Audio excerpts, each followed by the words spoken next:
Welcome to the Own My Run Two Oceans race route description. Throughout all the years of racing the Two Oceans, I believe I've learned a thing or two. And today I want to share a little bit of my experience with all of you. If you like this video and you want to see more, please go to ownmyrun.com. You will see that there's loads of free content. And if you want to see more, please become a subscriber. Now, the Two Oceans Ultramarathon is a very unique race for many reasons. But first of all, because it is made up of two complete opposite halves. First half is flat and fast, and the second half has got a lot of hill climbing in it. Now, for me personally, I believe that the Two Oceans is the one race where you have to plan to run a positive split. For those who don't know, a positive split means running faster in the first half of the race than in the second half. Normally, on a flat fast race, I would recommend running a negative split, which will be the opposite, running a little bit slower in the beginning and then picking up your pace in the second half. But because the Two Oceans is made up of such a fast, flat first half, this is definitely the way forward. For me personally, my positive split is normally around 4 minutes faster for the first half than for the second half, but you can adjust it to your own pace. Now, when it comes to the Two Oceans, it's also very important to remember this race is 14 kilometers longer than a standard marathon. And you need to adjust your effort and your pace to make sure that you have got enough energy to sustain you all the way to the finish line. I will be going through the route on a previous year's Strava, and I will be taking you through all the sections of the route and going through all the motions. Some hotspots where I find it's really important to stay focused, and other points where you can really make sure to recover, catch your breath, and be strong to go and finish that race in the best possible way that you can. I hope you enjoy the video. So let's run through the route. This is my Strava from my 2024 Two Oceans Ultramarathon. At the start, we will be starting in Main Road in Newlands. It's very, very dark, so with the early start, please watch out that you don't trip over in these early stages.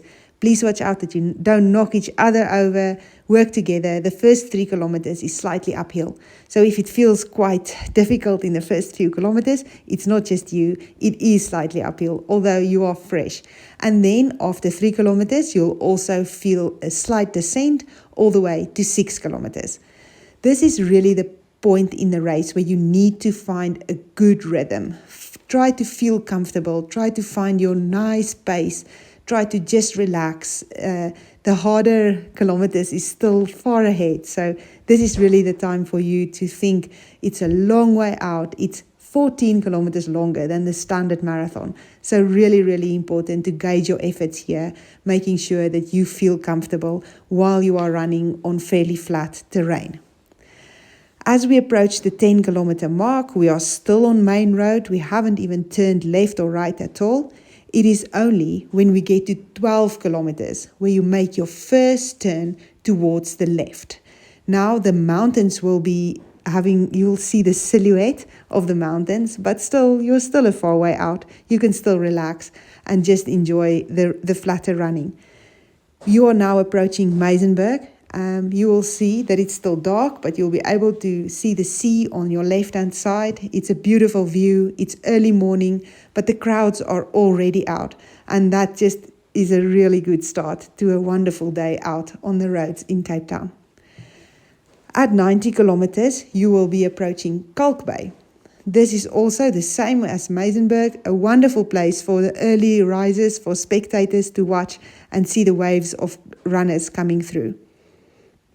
Kommetjie Road will be taking you from Hout Bay to Fishhoek. At the 21 kilometer mark, you'll be turning right at a big roundabout. Remember, at 21 kilometers, there's quite a significant climb. This climb is from 21 till 22.5 kilometers. If you look at the elevation profile on the right-hand side of your screen, you'll see that it's quite significant. But again, you should still be feeling quite fresh at this point. At 25 kilometers, you'll be making a short dogleg through the suburbs and then onto a short patch of grass. But don't be fazed by this. It's very short. Just once again, check your feet and make sure you don't trip over. As we get to 27 kilometers, you start to climb up. And at 28 kilometers, we are halfway through the race. You've got to think of the halfway mark as flicking a switch and switching gears, because from here on, you'll be going up hills. Chapman's Peak really starts at 27 kilometers and it ends at 34 kilometers. As we go up Chapman's Peak, you must remember that there's downhills too, so make sure to use every little bit of downhill that you can find. It's a lovely beach view, and what makes the Two Oceans Marathon so special is exactly this view that you'll be seeing on the left-hand side. On the right-hand side, though, it's all business. So stay strong and make sure that you stay on the shortest line and not waste any distance following the contours and just wasting time on the road. As you go up Chapman's Peak at 33 kilometers, you might feel like you're at the top, but it's only when you get to this point, 34 kilometers, when you are really at the very top of Chapman's Peak. From here onwards, it is going down. As you descend going down into Hout Bay, you must remember that this is a really good place to make a move. If you are feeling fit and you are well prepared for the race, this is a place to make up time. For me personally, it's my favorite part of the route. If you are not confident in your fitness, use this section to really recover, because unfortunately, the climbing is not quite over yet. At 39 kilometers, you will be entering Hout Bay, where again the crowds will be roaring. This is where a lot of people say the race starts. Although 39 to 42 kilometers is still slightly uphill. So if you are planning to make a move, you might find it's quite hard effort to run faster. But that's just because it is quite uphill. When you get to the 42 kilometer mark, you will have crossed the marathon mark, which is a big relief. But Big C is still waiting, Constantia Neck.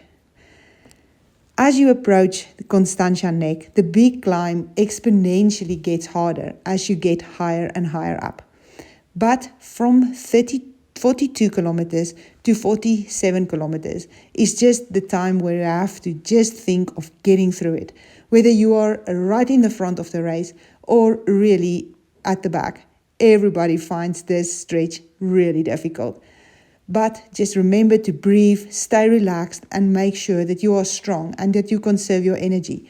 When you get to the top, take a moment, take a second to just catch your breath, regroup, and then go down the steep descent all the way to the finish line. Remember that the camber going down is quite steep. There is also another uphill at 49 kilometers and again at 50 kilometers. Well, to be honest, there's hills right till the end, because 53 kilometers is the famous Chet's Hill, and even just as you get into the grounds of UCT, there's another uphill. But even so, it's a wonderful stretch running through the suburbs of Cape Town, just really making sure that you are strong and you don't lose concentration.